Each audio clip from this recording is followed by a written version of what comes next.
नमस्कार, आप देख रहे हैं पंजाब केसरी टीवी और मैं हूं आपके साथ दिशांत कुमार। संपूर्ण हिमाचल में सबसे पहले नजर डालते हैं अब तक की हेडलाइंस पर। सीएम जयराम ठाकुर ने वित्तीय वर्ष 2022 और 23 के लिए पेश किया 51,365 करोड़ का बजट। चुनावी बजट में सीएम ने की कई बड़ी घोषणाएं। बजट पेश करते हुए सीएम का दिखाया शायराना अंदाज।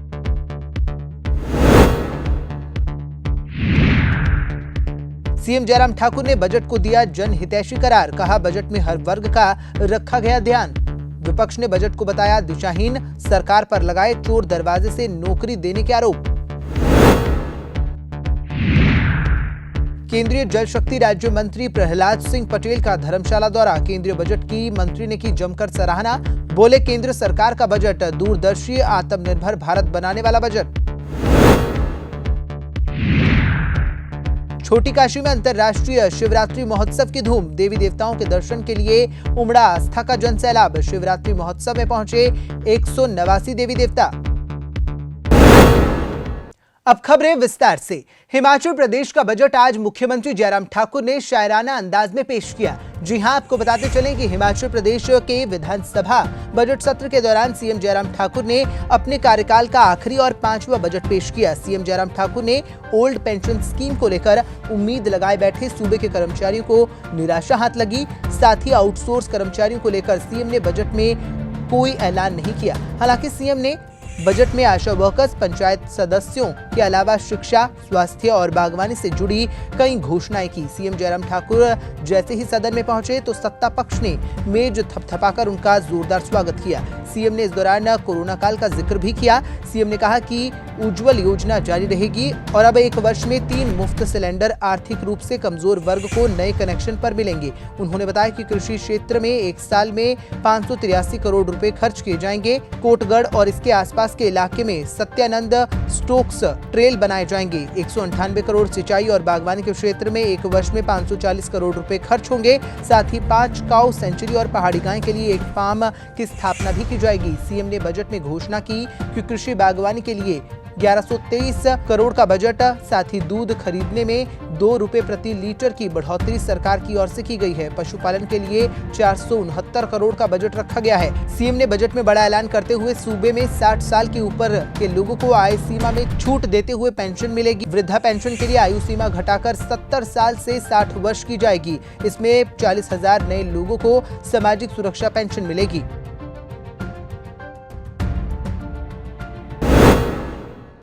हिमाचल बजट के पेश होते ही जहां मुख्यमंत्री जयराम ठाकुर ने इसे जनहितैषी करार दिया, तो वहीं विपक्ष ने इसे निराशाहीन और दिशाहीन करार दिया है। इस दौरान मुख्यमंत्री जयराम ठाकुर ने क्या कुछ कहा और विपक्ष ने इसका क्या कुछ पलटवार किया, वो आप भी सुनिए। ये 5वां बजट, मुझे ये 5वां बजट प्रस्तुत करने का अवसर प्राप्त हुआ और ये बजट जो है वो 51,365 करोड़ रुपए का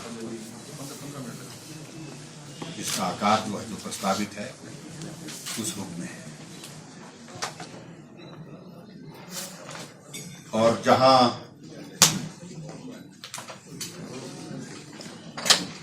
कोविड की सारी परिस्थितियों के कारण पूरे विश्व की इकोनॉमी प्रभावित हुई, देश की और प्रदेश की भी प्रभावित हुई,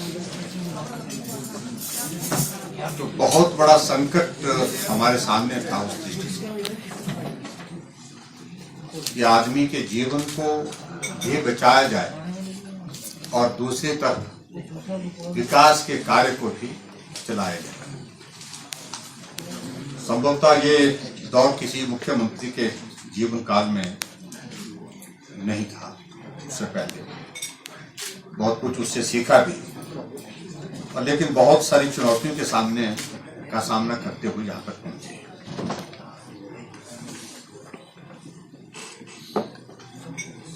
और जहां तक अगर हम अपनी अर्थव्यवस्था की अगर हम बात करें, मैं देख रहा हूं कि अब बहुत तेजी से हमारी प्रदेश की जो आर्थिकी जो कोविड के कारण प्रभावित हुई थी, अब धीरे धीरे वो पटरी पर आ रही है।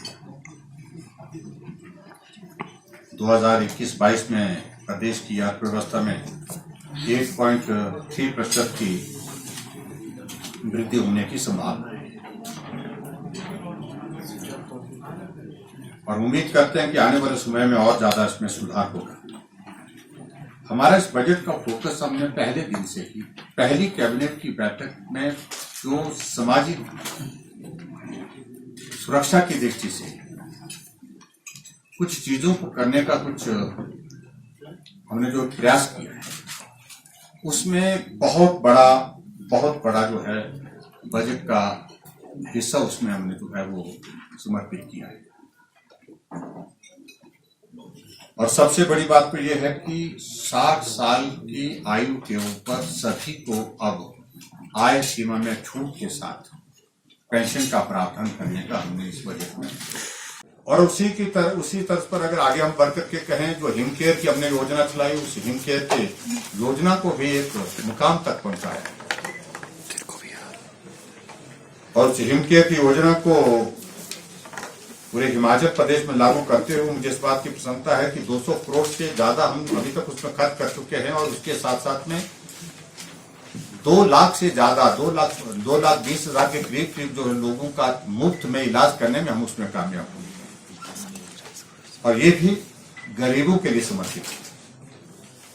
गरीब आदमी जो अपना इलाज नहीं कर सकता उसके लिए पहले जो है वो 450 करोड़ रुपए खर्च करते थे और आज वो पेंशन यानी सामाजिक सुरक्षा पेंशन पर हम 1300 करोड़ रुपए खर्च करते हैं।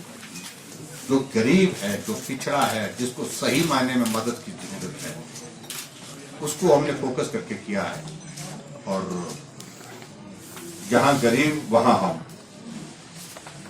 इस बात को हमने सुनिश्चित किया। मुख्यमंत्री जी ने बहुत लंबा 3 घंटे तक लगातार पढ़ के जो है ये बजट पेश किया, लेकिन इस बजट में जो प्रदेश के लिए जो विकास की आशाएं थी वो सारी जो है धूमिल हो गई। और चुनावी साल है, चंद चुनावी घोषणाएं या लुभावनी घोषणाएं जो कि करने के अलावा प्रदेश के जो लोग जिनकी निगाहें इनके ऊपर लगी हुई थी और उनके बारे में तो ये बजट पूरी तरह साइलेंट है। एक बात स्पष्ट हो गई कि इस बजट में आप देखें कि कर्मचारी यहाँ आंदोलन कर रहे थे और उनको उम्मीद थी कि आज बजट आएगा, क्योंकि इनका अंतिम बजट है, 5वां और अंतिम बजट है, तो उनको उम्मीद थी कि आज ये कोई ना कोई बड़ी बात करेंगे। लेकिन इन्होंने कर्मचारियों को इस बजट में चलताऊ तरीके से निपटा दिया। सबसे निराश जो है हिमाचल प्रदेश का कर्मचारी होगा कि जिनको ये उम्मीदें थी यहाँ पे कि मुख्यमंत्री कर्मचारियों से जुड़े कोई बहुत बड़े फैसले करेंगे हैं, तो इसलिए यहाँ पे ओपीएस की बात नहीं हुई। सेकेंडली आउटसोर्स कर्मचारियों के लिए ये था कि शायद उनकी सेवाओं के सरकारीकरण को लेकर कोई नीति निकालते, लेकिन इन्होंने उनका जो है फिक्स्ड सैलरी पे जो है वो भी ठेकेदार के पास ही सर्विस रहे। वही बात की करुणामूलक आधार पे कर्मचारियों की कब से मांग चल रही है, उसको जो है एक मुश्त नौकरी पे लेने की कोई बात यहाँ पे इन्होंने रखी नहीं है।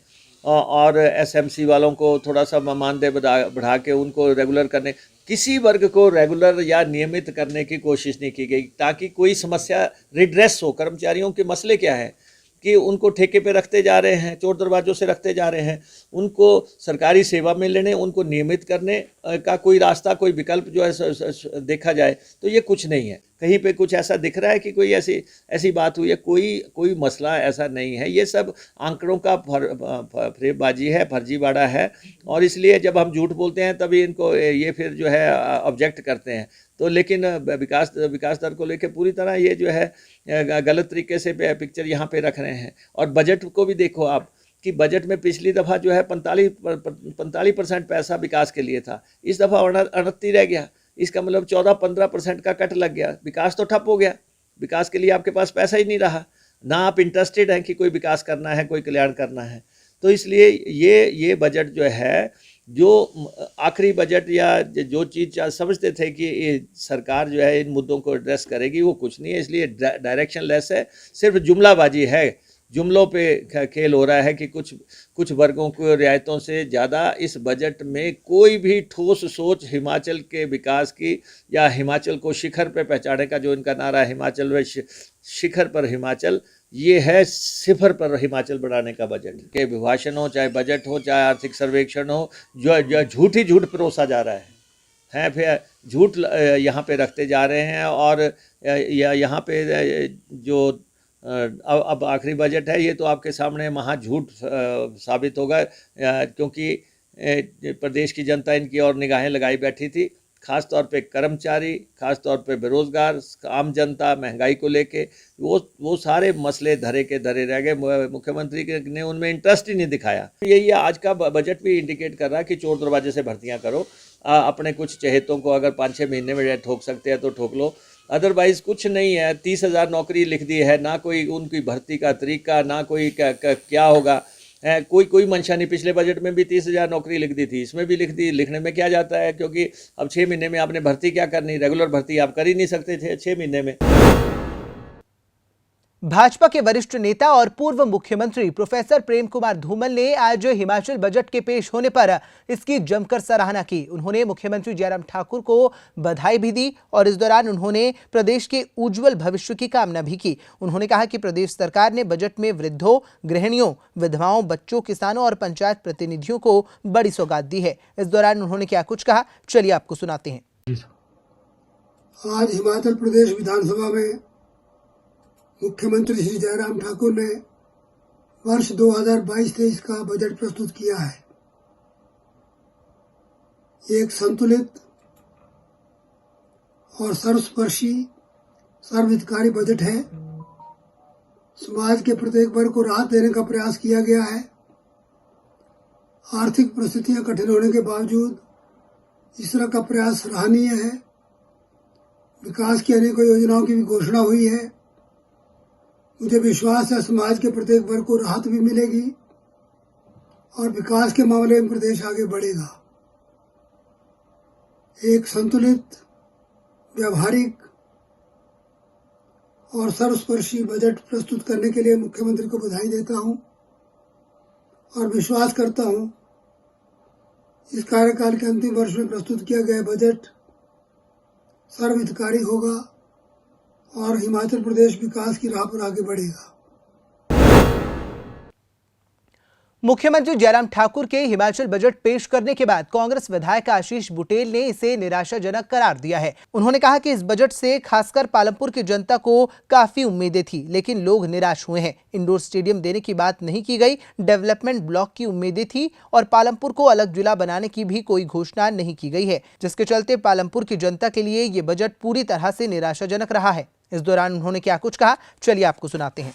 यह अपेक्षित ही था कि इस तरह का एक लुभावना बजट पेश किया जाएगा, लेकिन उसमें भी सरकार असफल रही है। पिछले 5 वर्षों से ये 5वां बजट इस सरकार ने पेश किया है। माननीय जयराम जी ने ये बजट पेश किया, लेकिन पिछले 4 साल के जो बजट पेश किए थे उनके ये अभी कार्यक्रम टेक ऑफ नहीं हुए हैं। तो मुझे लगता है ये जो 5वां बजट है ये इसका कोई आधार नहीं रह जाता। तो ये सोचता था कि पालमपुर के लिए बहुत कुछ आएगा और पालमपुर की जनता बहुत मायूस है आज का ये बजट सुनते हुए, जब ये कहा गया कि इंडोर स्टेडियम्स जो हैं वो बाकी जगह को हो गए हैं, लेकिन पालमपुर के बजट इंडोर स्टेडियम की कोई बात नहीं इस बजट में। डेवलपमेंटल ब्लॉक की हम बार बार बात करते हैं, विकास खंड कार्यालय की बात करते हैं, वो इस बजट में नहीं। हम तो ये भी सोचते थे चुनावी वर्ष है तो हो सकता है ज़िलों का भी एक मुद्दा लेकर इस बजट में पेश किया जाए, लेकिन मुझे लगता है कि सरकार चाहती ही नहीं कि पालमपुर को उसका उचित स्थान मिले। और चाहे इस बजट को आप कुछ भी कह लीजिए, यहाँ पर जो मानदेय हैं उन्हें बढ़ाया गया है, उसके लिए हम धन्यवाद करते हैं, लेकिन बाकी कर्मचारियों के लिए कोई राहत कहीं पर भी नहीं दी है, ऐसा मुझे लगता है। और जो आपके आय के संसाधन हैं उन्हें किस तरह से बढ़ावा दिया जाएगा, किस तरह से वो जोड़े जाएंगे, इस पर जो दृष्टि कोई भी डाली नहीं गई। हिमाचल बजट को लेकर जहां प्रदेश भर में अलग अलग तरह की प्रतिक्रियाएं सामने आ रही हैं। वहीं हमीरपुर के एपीएमसी चेयरमैन ने भी इसकी जमकर सराहना की है। आपको बता दें कि हमीरपुर के एपीएमसी चेयरमैन अजय शर्मा ने आज पेश हुए बजट की जहां एक और जमकर सराहना की, वहीं उन्होंने कहा कि मुख्यमंत्री जयराम ठाकुर ने हिमाचल प्रदेश के सर्वांगीण विकास के लिए बेहतरीन बजट प्रस्तुत किया है, जो कि अभूतपूर्व है। वहीं उन्होंने कहा कि बजट में हर वर्ग का ध्यान रखा गया है एवं हर वर्ग को लाभ प्रदान करने का प्रयास किया गया है। उन्होंने कहा कि वृद्धावस्था पेंशन के लिए आयु सीमा 60 वर्ष किया जाना बेहद ही सराहनीय कदम है।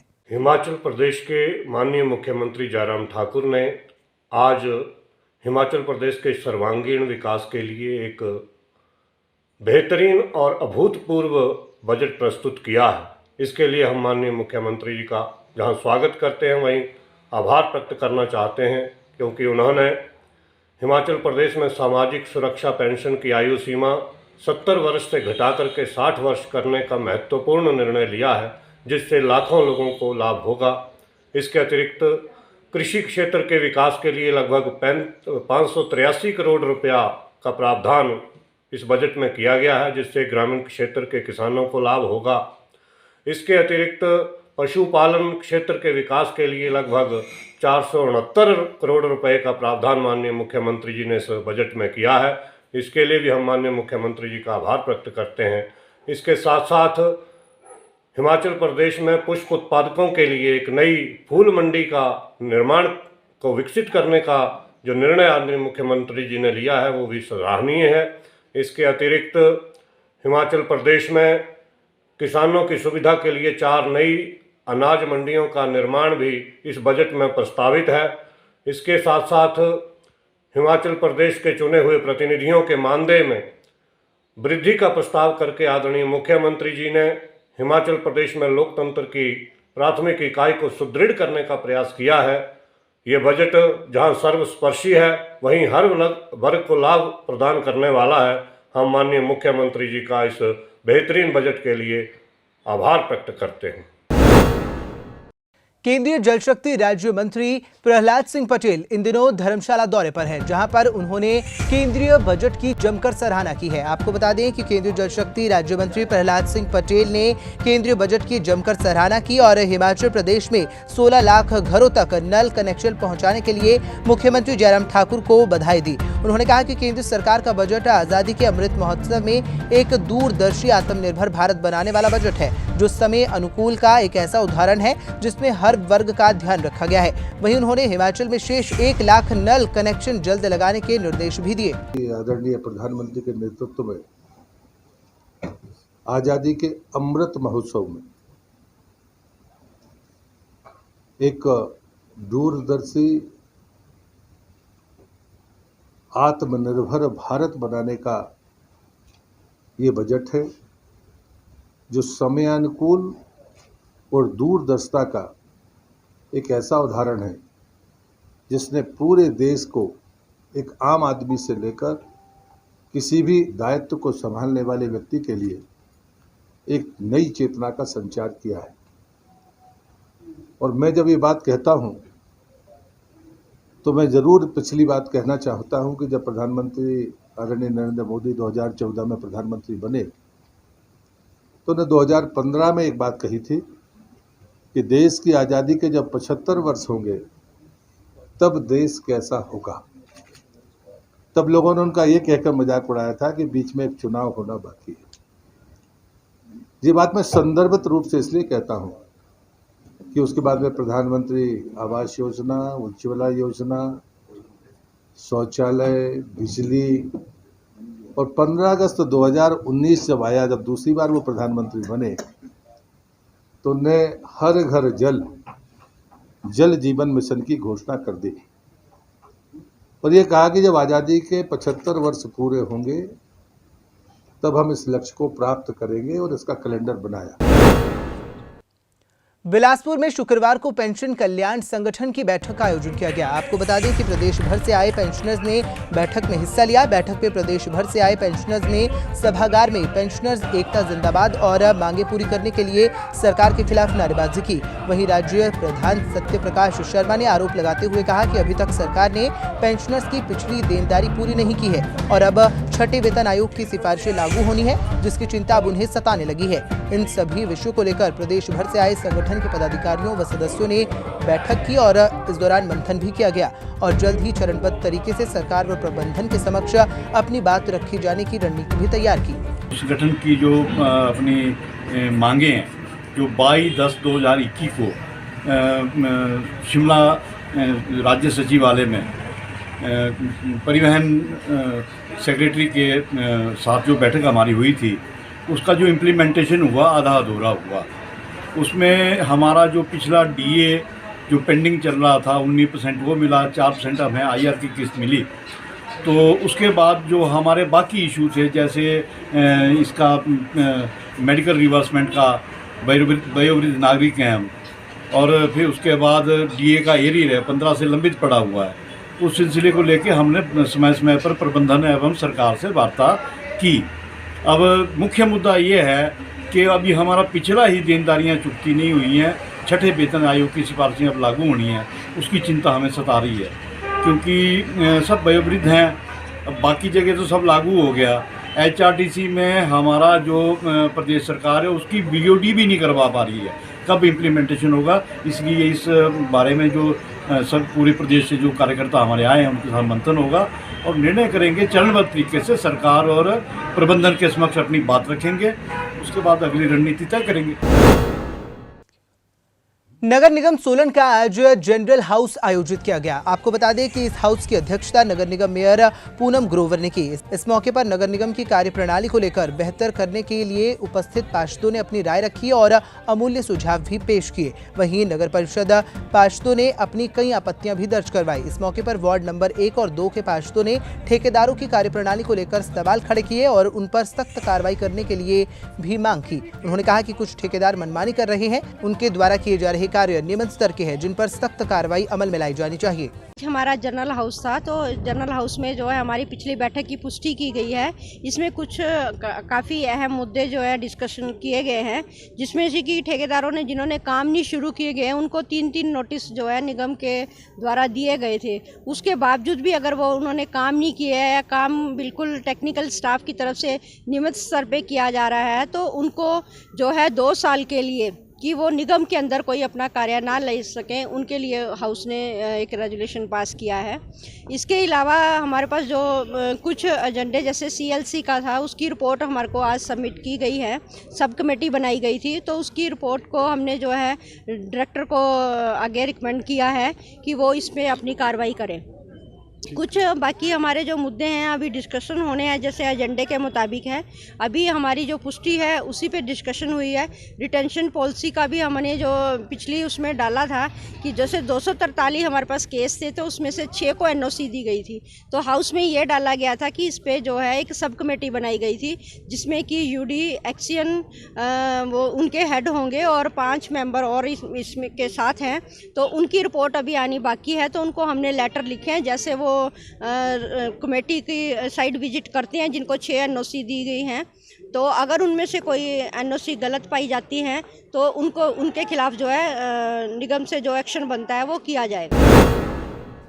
हिमाचल प्रदेश की छोटी काशी मंडी में इन दिनों अंतर्राष्ट्रीय महोत्सव की धूम देखने को मिल रही है। आपको बता दें कि छोटी काशी मंडी में अंतर्राष्ट्रीय शिवरात्रि महोत्सव मनाया जा रहा है और इस दौरान महोत्सव में इस बार 216 देवी देवताओं में से 189 देवी देवताओं ने शिरकत की है। इस दौरान मेले में देवी देवताओं के दर्शन के लिए लोगों की खासी भीड़ उमड़ रही है। वहीं महोत्सव में लोग परिवार सहित दर्शनों के लिए पहुंच रहे हैं और देवी देवताओं का आशीर्वाद ग्रहण कर रहे हैं। मेले में आए लोगों का कहना है कि शिवरात्रि में देवी देवताओं के संगम का अद्भुत नजारा देखने को मिल रहा है। जो अंतर्राष्ट्रीय शिवरात्रि मेला हो रहा है उसमें 216 देवी देवता को निमंत्रण कार्ड भेजे थे, उनमें से 190 इसमें अब मंडी में पहुंच चुके हैं और बड़े धूमधाम से मेला मनाया जा रहा है। बसंती पत्र की आज हमारी सुबह आता है, उसमें हमारी आज जितनी अटेंडेंस होगी पशु से जो है तो कंपटीशन हो जाएगा। कंपटीशन में कौन फाइनल आता है कौन नहीं फाइनल आता है, उसकी पशु हमने जज बनाया हुआ है, वो जज देखेंगे उससे।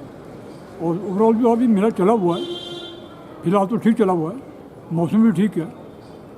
आगे देखती उम्मीद है, आशा है कि मेला हमारा अच्छी तरह निकलेगा और अच्छा होगा। मैं सब जितने भी मंडी शहर वासी के जो भी मेले में आया है विदेश देशों से, उनका मैं स्वागत करता हूँ मेले में आने का। देवी देवताओं का अद्भुत संगम आज पटल के मैदान में हुआ है। इसके देखने का अपना ही एक आनंद है और देवी देवताओं का वर्ष भर में हमें आशीर्वाद बना रहे, इसी आशा को लेकर हम आज देवी देवताओं के दर्शन कर रहे हैं। और यह बहुत अच्छी बात है कि इस बार मेले का आयोजन कोरोना के बाद किया जा रहा है और इसके देवताओं के आशीर्वाद से हमें पूरी उम्मीद है कि जो महामारियाँ आ रही है और विश्व में दूसरे संकट छाए हुए हैं ये अवश्य ही दूर होंगे। संपूर्ण हिमाचल में फिलहाल इतना ही। मुझे दीजिए इजाजत और देखते रहिए पंजाब केसरी टीवी। नमस्कार।